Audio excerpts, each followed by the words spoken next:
नमस्कार बच्चों, स्वागत है आपका पावर माइंड इंस्टीट्यूट के डिजिटल प्लेटफॉर्म पे। और एक बार फिर से हम हाजिर हैं।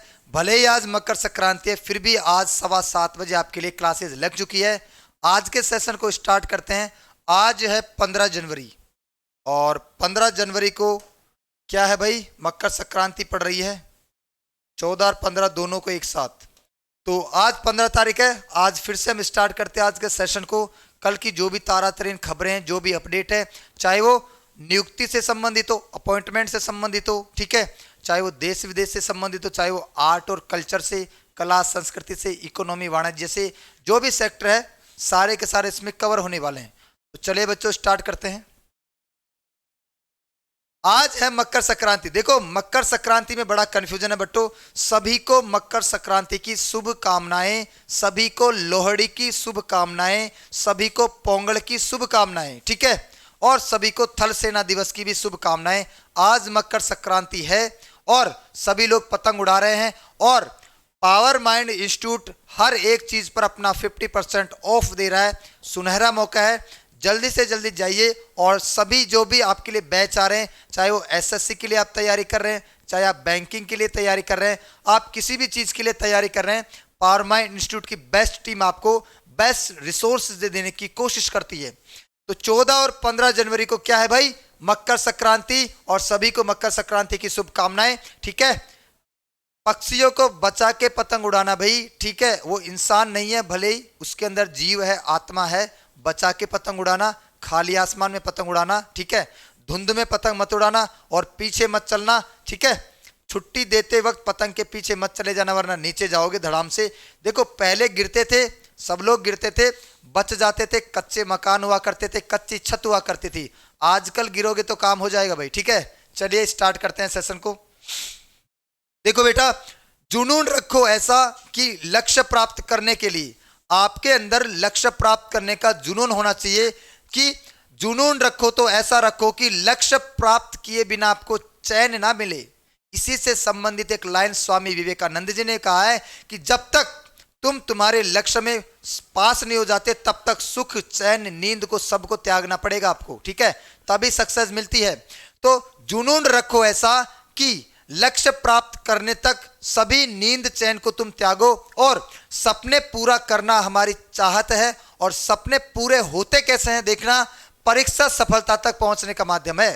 परीक्षा दोगे, उसमें पास होगे, तब सफलता तक पहुंचोगे, ठीक है। परीक्षा देना जरूरी है। कुछ बच्चे एडमिशन भी लेते हैं, फॉर्म भी भरते हैं, लेकिन परीक्षा देने नहीं जाते। उनका ऐसा मानना है कि मेरी तैयारी ही नहीं है। बेटा एक बार जोश के साथ, उमंग के साथ, जितनी आपकी तैयारी है उतनी एग्जाम दे के आओ। जीडी वाले बच्चों जोश में रहो, एग्जाम देते रहो, ठीक है। और इस बंदे की तरह बनो, अकेले खड़ा है, ठीक है, बीच पहाड़ पर। आइए भाई स्टार्ट करते हैं। 15 जनवरी को कौन सा दिवस मनाया जाता है? 15 जनवरी को कौन सा दिवस मनाया जाता है? भारतीय सेना दिवस या भारतीय थल सेना दिवस कब मनाया जाता है? 15 जनवरी को। भारतीय थल सेना दिवस कब मनाया जाता है भाई? 15 जनवरी को। पोंगल कब मनाया जाता है? ये 14 जनवरी को मनाया जाता है। पोंगल 14 जनवरी को मनाया जाता है। कहां पे मनाया जाता है? ये तमिलनाडु का, तमिलनाडु में मनाया जाता है। जैसे अपने पंजाब में लोहड़ी मनाते हैं, रबी की फसल को काटते हैं, ठीक है, और सर्दी का मौसम जाता है, गर्मी का मौसम आता है, वैसे तमिलनाडु में रबी की फसल को काटते हैं और नया मौसम, नई गर्मी का आगाज हो जाता है, ठीक है। कृषि के क्षेत्र में पुरानी फसल को काटकर नई फसल बोई जाती है। तो तमिलनाडु में मनाते हैं पोंगल। इंपोर्टेंट क्वेश्चन आता रहता है। मकर संक्रांति कब मनाते हैं? 14 जनवरी। मकर संक्रांति कब मनाते हैं भाई? 14 जनवरी को। यह भी आपको पता रहना चाहिए, 14 जनवरी को मकर संक्रांति मनाते हैं, ठीक है।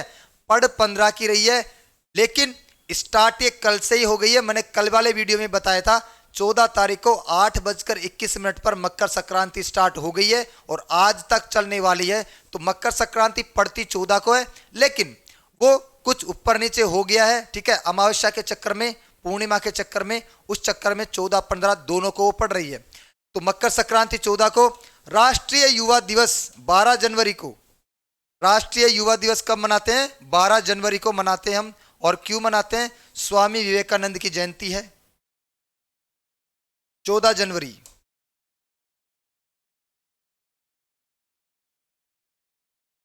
12 जनवरी को क्या मनाते हैं? राष्ट्रीय युवा दिवस। किसके सम्मान में? स्वामी विवेकानंद। स्वामी विवेकानंद। और एक मैंने आपको कल बताया था, 13 जनवरी को क्या मनाते हैं? लोहड़ी। 13 जनवरी को क्या मनाते हैं भाई? लोहड़ी। तो सारी की सारी डेट आपको याद रहनी चाहिए। 13 जनवरी को क्या मनाते हैं? लोहड़ी। भारतीय सेना दिवस 15 जनवरी को। पोंगल तमिलनाडु में 14 जनवरी को। मकर संक्रांति 14 जनवरी को। और भारतीय राष्ट्रीय युवा दिवस 12 जनवरी को। ठीक है, क्यों मनाते हैं? स्वामी विवेकानंद की जयंती है। ठीक है भाई। और कौन से नंबर का ये भारतीय सेना दिवस है भाई? ये 75वें नंबर का है। ठीक है, 1947 में भारतीय सेना की या भारतीय थल सेना की स्थापना हो गई थी। 1945 से लेकर अब तक कितने? 47 से लेकर अब तक 75वां थल सेना दिवस या 75वां भारतीय सेना दिवस है ये। ठीक है, 75th। आगे चलो। किस भारतीय लड़की ने, ये लड़की है भाई, लड़का नहीं है, किस भारतीय लड़की ने 2023 ब्रिटिश जूनियर ओपन टूर्नामेंट में अंडर 15 स्क्वैश खिताब जीता है? स्क्वैश, ठीक है, जो अपना जो वो खेलते हैं टेबल वाला, उससे संबंधित स्क्वैश होता है। ठीक है। Which Indian girl won under 15 squash title at 2023 British junior open tournament? Britain में एक अंडर 15 स्क्वैश चैंपियनशिप हुई है, उसके अंदर किसने जीता है? उस लड़की का नाम है अनाहत सिंह। अनाहत सिंह ने अंडर 15 स्क्वैश टाइटल जीता है। कहां पर जीता है? ब्रिटिश जूनियर ओपन टूर्नामेंट में। और ब्रिटिश जूनियर ओपन टूर्नामेंट हुआ कहां पर है? यह बिर्मिंघम में हुआ है। बिर्मिंघम इंग्लैंड।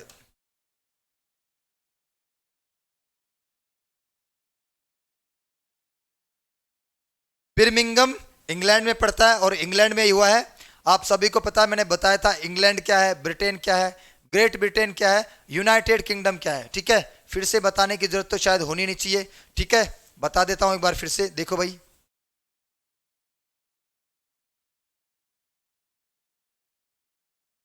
देखो ये क्या है? इंग्लैंड। ये क्या है? वेल्स। ये क्या है? स्कॉटलैंड। और ये क्या है? Northern Ireland. ध्यान से देखना, ब्रिटिश आइलैंड कुछ इस तरफ का है, यूरोप के जस्ट बगल में। तो इंग्लैंड और वेल्स को मिलाओगे तो क्या बन जाएगा? ब्रिटेन। ठीक है, इंग्लैंड, वेल्स और स्कॉटलैंड को मिलाओगे तो क्या बन जाएगा? Great Britain.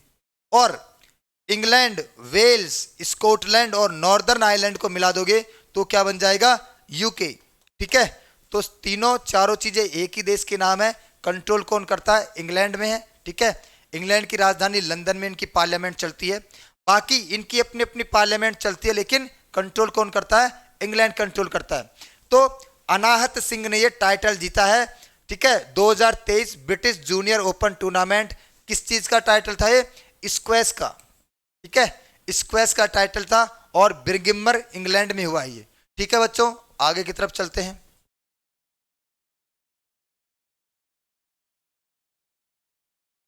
हाल ही में किस खिलाड़ी ने T20 अंतरराष्ट्रीय क्रिकेट में तेजी से 1500 रन पूरे किए हैं? सबसे तेज 1500 रन पूरा करने वाला दुनिया का एकमात्र खिलाड़ी कौन बन गया है? वो बन गया है सूर्य कुमार यादव। सूर्य कुमार यादव ने सबसे तेज 1500 रन पूरे किए हैं इस दुनिया में, सबसे तेज। ठीक है, तो who became the fastest player? Who became the fastest player to reach 1500 run in T20 international cricket by in terms of ball faced? मतलब सबसे कम बॉल खेली है और सबसे ज्यादा रन बनाए हैं 1500। अब तक सूर्य कुमार यादव ने अचीवमेंट 843 बॉल खेली है उसने। 843 बॉलों में उसने 1500 रन बना दिए हैं T20 के अंदर।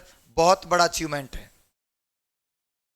लगभग एक बॉल में ये इंसान 2 रन बना रहा है।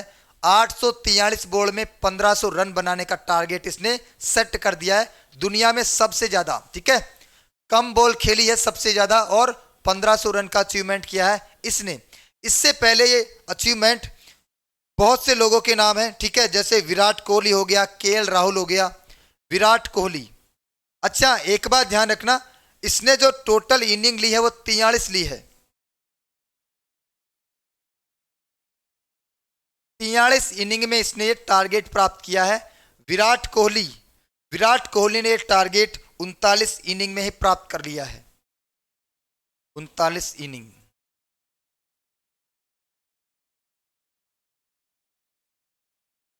विराट कोहली और केएल राहुल, ये दोनों पहले इस टारगेट को अचीव कर चुके हैं, लेकिन इनको भी पीछे छोड़ दिया है। किसने? बात यहां पर इनिंग की नहीं हो रही है, ठीक है। इन्होंने, किसने? सूर्य कुमार यादव ने 43 मैच खेले हैं और विराट कोहली और केएल राहुल ने 39 मैच में अचीवमेंट प्राप्त किया है। लेकिन बात है यहां पर बॉल खेलने की कि सबसे कम बॉल पर 1500 किसने अचीव किए हैं। भले ही 39 इनिंग खेली है, लेकिन पैड करना, टिप टिप करना, चौके छक्के ना मारना, वो काम है यहां पर। तो इनिंग भले इन्होंने कम ली है, 39 मैच में ये अचीवमेंट प्राप्त कर लिया है। सूर्य कुमार यादव ने अचीवमेंट 43 मैच खेलकर प्राप्त किया, लेकिन अगर बॉल गिनी जाए तो सबसे कम बॉल खेली है किसने? सूर्य कुमार यादव ने, और 843 में 1500 रन बना दिए हैं। ठीक है भाई, आगे चलते हैं। कौन सा राज्य खेलो इंडिया सीनियर महिला राष्ट्रीय खो खो लीग 2023 आयोजित हुई? खेलो इंडिया सीनियर महिला राष्ट्रीय खो खो लीग कहां पर आयोजित हुई है? कहां पर आयोजित हुई है भाई? चंडीगढ़ में। और चंडीगढ़ में भी कहां? पंजाब के एरिया में। ठीक है, चंडीगढ़ के पंजाब में। तो which state organised the Khelo India senior women national kho kho league 2023? ठीक है, खो खो चैंपियनशिप है 2023 की, और ये हुई है पंजाब के कहां पर? चंडीगढ़ में। ठीक है, पंजाब के चंडीगढ़ में ये लीग हुई है, और ये आपको पता रहना चाहिए, पंजाब के चंडीगढ़ में इस लीग का आयोजन हुआ है। और कब संपन्न हुई है ये? 10 से 13 जनवरी। 10 से 13 जनवरी में ये आयोजित हुई है खो खो लीग। किसने करवाई है? सॉरी, कहां पे हुई है? पंजाब के चंडीगढ़ में। अब जल्दी से मुझे बताओ, पंजाब की राजधानी क्या है? चंडीगढ़। हरियाणा की राजधानी क्या है? चंडीगढ़। देखो, अब आप बोलोगे सर हरियाणा भी है पंजाब भी है, दोनों की राजधानी है चंडीगढ़। दोनों की राजधानी है चंडीगढ़, लेकिन कौन सी सरकार ने करवाई है? पंजाब सरकार ने करवाई है। ठीक है, पंजाब सरकार ने ये लीग करवाई है। सरकार ने इस बार बोला है कि ये लीग आप करवाओ। तो चंडीगढ़ दोनों की ही राजधानी है, लेकिन लीग किस राज्य ने करवाई है? पंजाब ने करवाई है, इसलिए पंजाब के खाते में जाएगा। हुई कहां पर है? चंडीगढ़ में। मध्य प्रदेश की राजधानी क्या है भाई? भोपाल। और जम्मू कश्मीर की 2 राजधानी है, श्रीनगर और जम्मू। श्रीनगर सर्दी में, सॉरी गर्मी में, और जम्मू सर्दी में। श्रीनगर गर्मी में और जम्मू सर्दी में। जम्मू कश्मीर की 2 राजधानी है।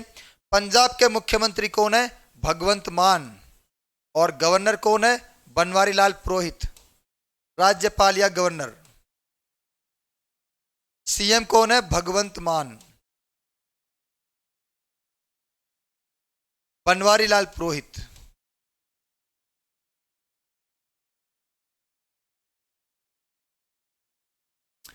बनवारी लाल पुरोहित। हरियाणा के मनोहर खट्टर, मनोहर लाल।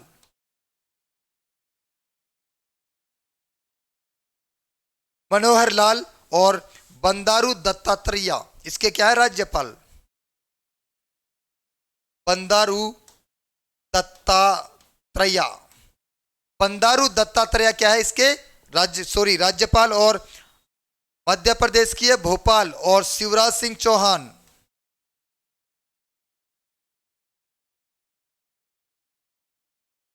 शिवराज सिंह चौहान क्या है? ये है मध्य प्रदेश के मुख्यमंत्री और गवर्नर कौन है? मंगू भाई पटेल।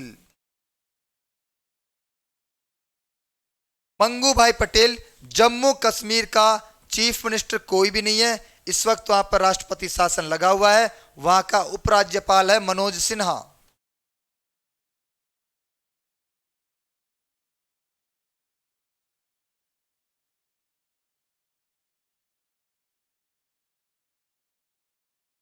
राज्यपाल कौन है? मनोज सिन्हा। ठीक है, मैंने कल भी आपको बताया था राज्यपाल और उपराज्यपाल में क्या अंतर है। जब इनको राज्यों में भेजा जाता है इनको राज्यपाल कहा जाता है, जब इनको केंद्र शासित प्रदेशों में भेजा जाता है तो इनको उपराज्यपाल के नाम से जाना जाता है। तो पंजाब के अंदर ये लीग हुई है, खो खो लीग। नेक्स्ट देखो, अंतरराष्ट्रीय पतंग उत्सव 2023 कहां आयोजित हुआ? एक बार पहले भी जब गुजरात के मुख्यमंत्री नरेंद्र मोदी थे तो सलमान खान को बुला के पतंग उड़वाया था और उसके बाद से वो प्रधानमंत्री भी बन गए हैं भाई। ठीक है, 2014 में एक बार सलमान खान को बुला के पतंग उड़वाया था गांधीनगर में, उसके बाद से प्रधानमंत्री बन गए हैं। तो गुजरात के अंदर काइट फेस्टिवल, अंतरराष्ट्रीय पतंग उत्सव मनाया जाता है। इंटरनेशनल काइट फेस्टिवल 2023 का आयोजन कहां पे किया गया है? गुजरात में। और गुजरात में कहां पर? गांधीनगर में। ठीक है, गुजरात के गांधीनगर में। गांधीनगर, गुजरात के गांधीनगर में पतंगबाजी का आयोजन किया गया है। और सबसे पहले इसका आयोजन कहां पर हुआ था? 1989 में। गांधीनगर भी है, अहमदाबाद भी है। अहमदाबाद, गांधीनगर में भी उड़ाया गया है, अहमदाबाद में भी उड़ाया गया है। ठीक है, तो गुजरात में ये फेस्टिवल होता है। सबसे पहले ये फेस्टिवल हुआ था 14 जनवरी 1989 को। 14 जनवरी 1989।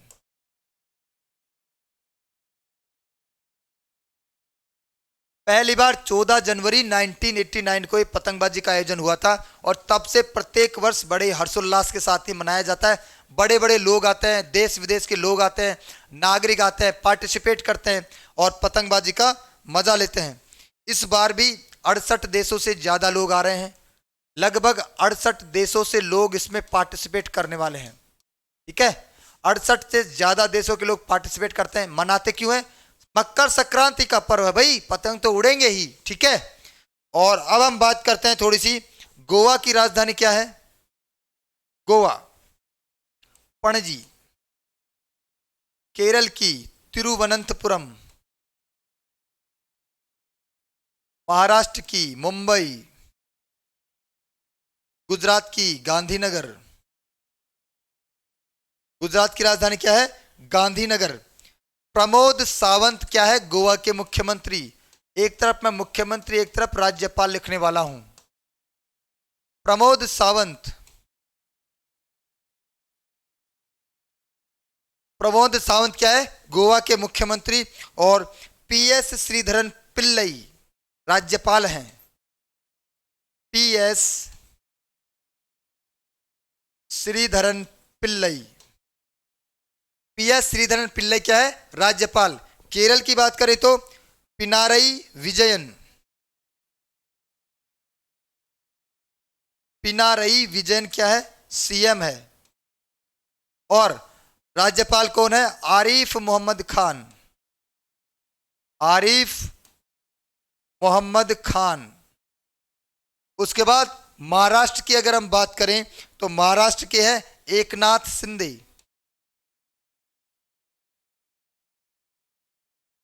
एकनाथ शिंदे। और राज्यपाल कौन है?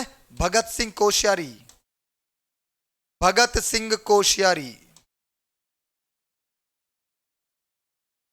भगत सिंह कोश्यारी। गुजरात की बात करें तो भूपेंद्र पटेल। और राज्यपाल आप सभी को पता है आचार्य देवव्रत। भूपेंद्र पटेल। भूपेंद्र पटेल, आचार्य देवव्रत। तो अंतरराष्ट्रीय पतंग उत्सव 2023 गुजरात के अहमदाबाद और गांधीनगर में आयोजित हुआ है। नेक्स्ट देखो, हाल ही में हर्बा लाइफ ने किस खिलाड़ी को अपना ब्रांड एम्बेसडर चुना है? ब्रांड एम्बेसडर का मतलब होता है प्रचार प्रसार करना, किसी चीज का बढ़ावा देना, उसका प्रचार करना, प्रमोट करने का काम होता है। स्मृति मंधाना जो हमारी स्टार क्रिकेटर है स्मृति मंधाना, इसको चुना गया ब्रांड एम्बेसडर। हर्बा लाइफ, हर्बा लाइफ एक न्यूट्रिशन कंपनी है, पोषक तत्व बनाती है, न्यूट्रिशन।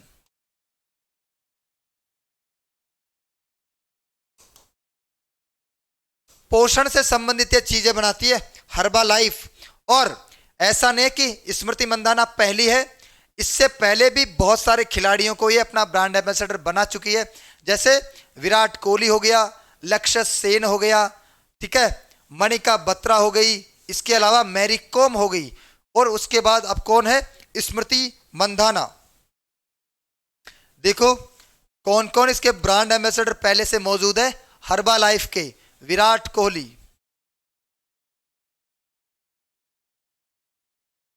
और कौन है, मैरी कॉम, और कौन है, लक्ष्य सेन, और कौन है, मणिका बत्रा, और कौन है, स्मृति मंधाना।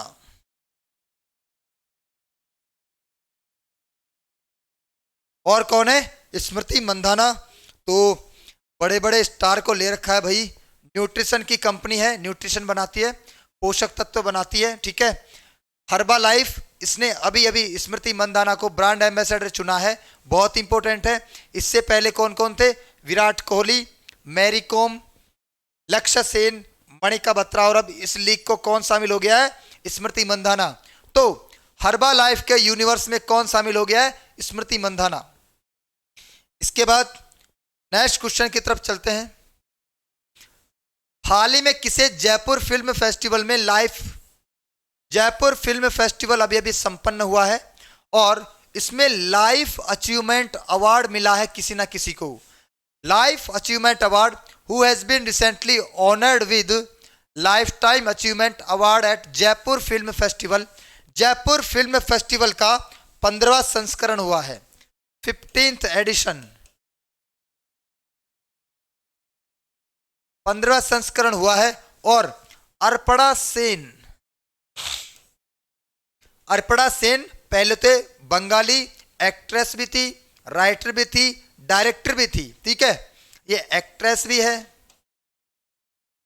ये राइटर भी है, ये डायरेक्टर भी है, ठीक है, एक्टर भी है, लेखक भी है, निर्देशक भी है, तीनों के तीनों है। पहले बंगाली फिल्में बनाया करती थी, बाद में हिंदी सिनेमा से जुड़ी, और हिंदी सिनेमा में इनका विशेष योगदान है। बहुत अच्छी अच्छी मूवियाँ, बहुत अच्छी अच्छी मूवीज इन्होंने डायरेक्ट की है, जो ग्राउंड लेवल से जुड़ी हुई है। तो जयपुर फिल्म फेस्टिवल में लाइफ टाइम अचीवमेंट अवार्ड किसको मिला है, अर्पणा सेन को मिला है। किसको मिला है भाई, अर्पणा सेन को मिला है। नेक्स्ट क्वेश्चन देखो, हाल ही में डीआरडीओ ने कहा बैलिस्टिक मिसाइल पृथ्वी सेकंड का सफल परीक्षण किया है। DRDO, defence research development organisation ने पृथ्वी सेकंड का एडवांस वर्जन अभी अभी प्रक्षेपण किया है। कहां से किया है, उड़ीसा, उड़ीसा व्हीलर द्वीप। आप सभी को पता है, एक बार बता देता हूं। देखो हमारे देश में दो ऑर्गेनाइजेशन है, एक डीआरडीओ और एक इसरो। इसरो का क्या काम है, अंतरिक्ष में सैटेलाइट भेजना, और इसके भी दो अड्डे हैं छोड़ने के। और एक है डीआरडीओ जो हमारे देश में रक्षा के क्षेत्र में चीजें बनाती है, डिफेंस सेक्टर में चीजें बनाती है, टैंक, बंदूक, rifle, gun, bullet proof jacket, ठीक है। ये सारी की सारी मिसाइलें, ये सारी की सारी डीआरडीओ बनाती है। तो रक्षा क्षेत्र में चीजें बनाने का काम डीआरडीओ का है, और सैटेलाइट या प्रक्षेपण करने का काम इसरो का है। अब इन दोनों की दो दो साइट है, देखना।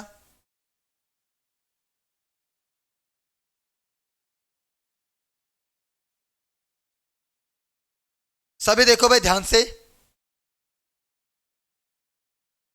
इसरो की दो लॉन्चिंग साइट है, मैंने आपको बताया था।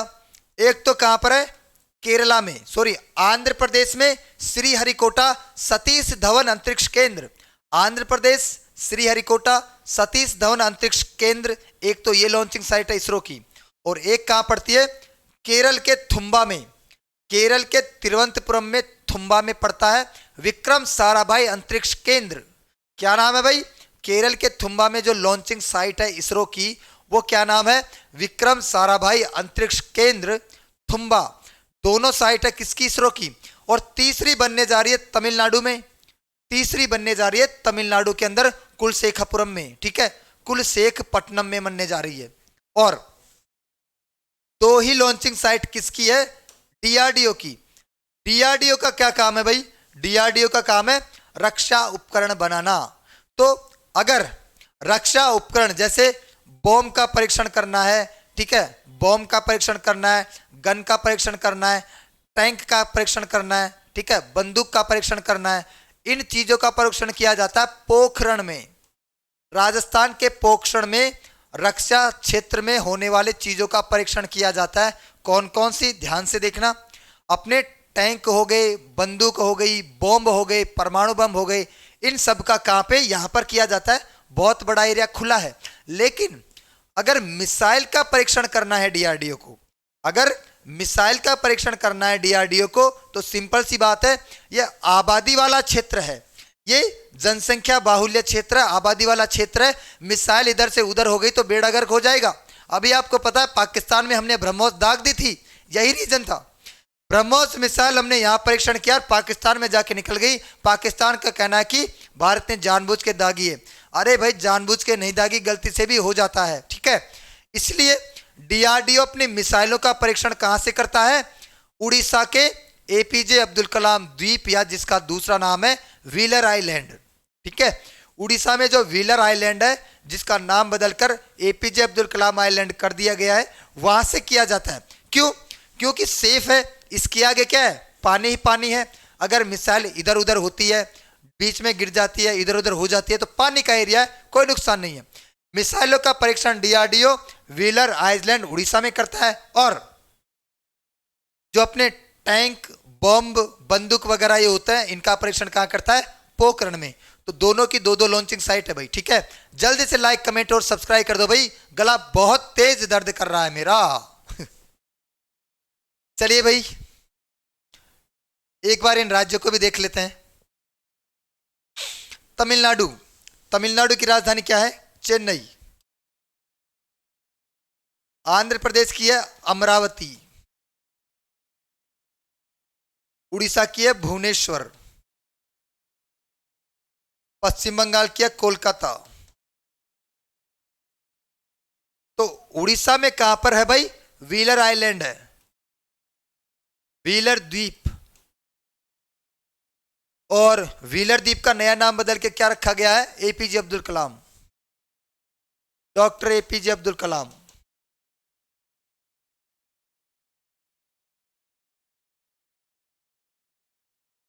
डॉक्टर एपीजे अब्दुल कलाम इसका नया नाम है, ठीक है। तमिलनाडु की अगर बात करें तो तमिलनाडु के जो सीएम है वो है एम के स्टालिन, एम के स्टालिन सीएम,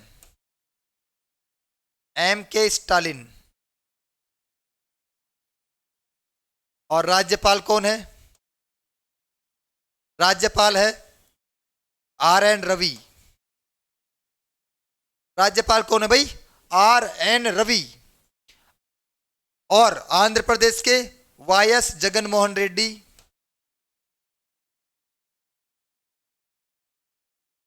और राज्यपाल कौन है, विश्वभूषण हरिचंद्रन, विश्वभूषण हरिचंद्रन।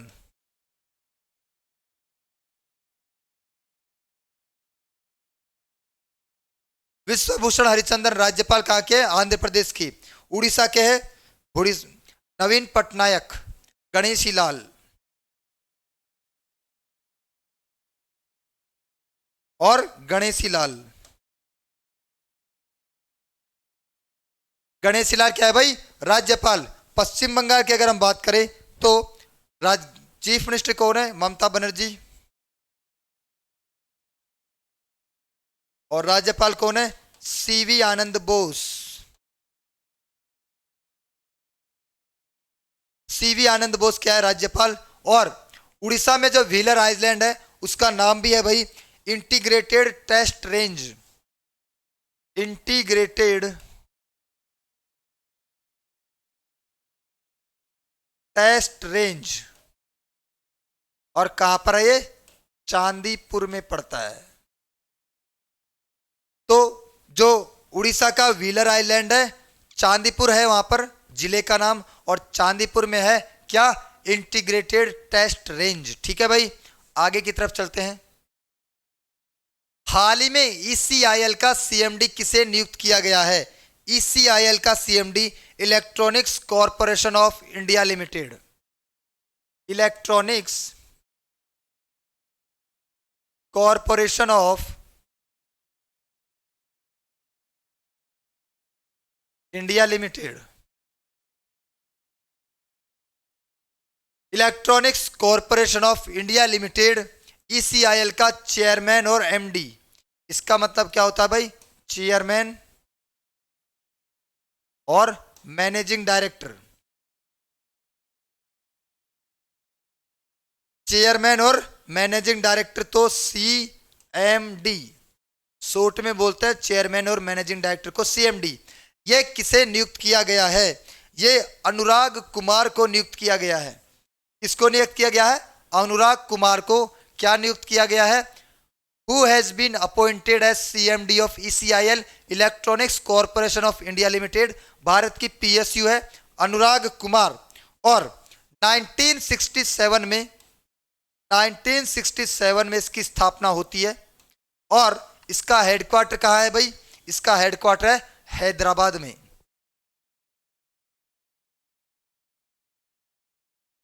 ECIL का हेडक्वार्टर क्या है? हैदराबाद में। भारत सरकार के लिए इलेक्ट्रॉनिक्स उपकरण बनाने का काम है इसका। 1967 में स्थापना, हेडक्वार्टर हैदराबाद में। और इसके जो सीएमडी है नए वर्तमान में कौन है? अनुराग कुमार, सीएमडी। ठीक है, तो ये तीनों चीजें आपको पता रहनी चाहिए। नेक्स्ट क्वेश्चन देखो, हाल ही में ऑस्कर 2023 के लिए किस फिल्म को शॉर्ट लिस्ट किया गया है? ऑस्कर 2023 किस फिल्म को शॉर्ट लिस्ट किया गया है? ध्यान से देखना सभी बच्चे। एक तो है द कश्मीर फाइल्स, इस फिल्म को शॉर्ट लिस्ट किया गया है। किसको किया गया भाई? कश्मीर फाइल्स को शॉर्ट लिस्ट किया गया है। इससे पहले ये जो आपको आरआरआर दिख रही है, सच्चा आरआरआर इसमें नहीं है, आरआरआर को न्यूयॉर्क फिल्म क्रिटिक्स अवार्ड में बेस्ट डायरेक्टर का अवार्ड मिल गया है। आरआर के नाटू नाटू सॉन्ग को बेस्ट सॉन्ग दिया है किसने? आरआरआर के लिए बेस्ट डायरेक्टर राजामौली। क्या मिला इनको? न्यूयॉर्क फिल्म क्रिटिक्स में बेस्ट डायरेक्टर का अवार्ड। और अभी अभी नाटू नाटू सॉन्ग को परसों के दिन हमने पढ़ा था, एक अवार्ड मिला है। ठीक है, नाटू नाटू सॉन्ग को बेस्ट सॉन्ग चुना गया है नॉन इंग्लिश कैटेगरी में। आ जाओ बीरे नाचो सारे, नाटू नाटू नाटू नाटू नाटू नाटू। ठीक है, इस सॉन्ग को क्या मिला गया है? नॉन इंग्लिश कैटेगरी में बेस्ट सॉन्ग का अवार्ड मिला है इसको। और अभी ऑस्कर ने द कश्मीर फाइल्स को चुना है, नॉमिनेट हुआ, अभी फाइनल डिसीजन नहीं आया है, लेकिन ये अच्छी बात है और जाने भी चाहिए, क्योंकि ये जो फिल्म है वो जम्मू कश्मीर की सच्चाई बताती है कि वास्तव में वहाँ हुआ क्या था, कितना कत्लेआम हुआ था, क्या सच्चाई थी, क्या झूठ थी। बहुत अच्छी फिल्म है, एक बार देखना जरूर। और ऑस्कर में ये नॉमिनेट हो चुकी है। इसके डायरेक्टर कौन है भाई? इसके जो निर्देशक है वो है विवेक अग्निहोत्री। विवेक अग्निहोत्री इसके डायरेक्टर है। बहुत बड़ा सामना करना पड़ा है इस सच्चाई को दिखाने के लिए, पूरे के पूरे सिस्टम से, पूरे के पूरे फिल्म इंडस्ट्री से, बॉलीवुड से लड़ना पड़ा है इस इंसान को, तब जाके फिल्म बनी है। आपको पता है इसका कोई प्रमोशन भी नहीं कर रहा था शुरू में, इसका प्रमोशन किया है आम जनता ने, हम लोगों ने, कि सच्चाई अब सामने आई है। वरना जम्मू कश्मीर में इससे पहले भी बहुत मूवियां बन चुकी है। ठीक है, तो द कश्मीर फाइल को क्या कर दिया गया? इसके लिए नॉमिनेट किया गया है। तो बच्चों आज के सेशन को यहीं विराम देते हैं। मकर संक्रांति मनाओ और कल सारे बच्चे वापस से इंस्टीट्यूट में आ जाना। कल से आपकी क्लासेज स्टार्ट होने वाली है। ठीक है, मंडे से। तो मिलते हैं बेटा अगले 7:15 पर इसी समय इसी वक्त। तब तक के लिए गुड बाय।